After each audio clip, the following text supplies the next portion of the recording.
ඡන්ද හැසිරීම. සර් මම සරල විග්‍රහයක් මගින් අපේ ගමේ දේශපාලනික බල තුලනේ වීම ගැන පොඩි අදහසක් දෙන්න. අපේ ගමේ සර් කාලෙන් කාලෙට විවිධාකාරයේ පක්ෂ විසින් බලය තහවුරු කරගෙන තියෙනවා.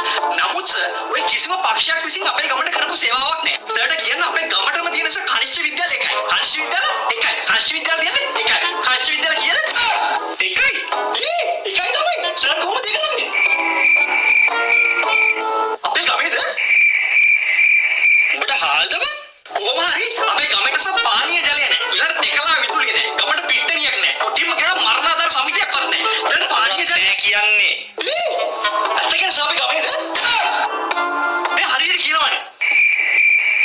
කතාව කියපන්.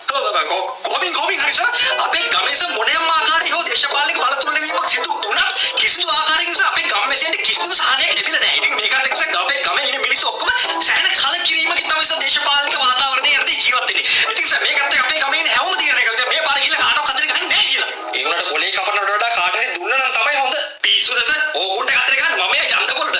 අපිට සර් කරන දෙයක් නැතුව මොන මගුලට සර් මේ ඡන්ද දෙන්නේ යන්නේ? තවසිතෝට ඡන්ද පොලටවත් යන්නේ නැද්ද? නෑ මම නම් යන්නේ. මම ඡන්ද දාන්නේ. එහෙනම් මොන මගුලටද අදහස් දෙක? අම්මඩු.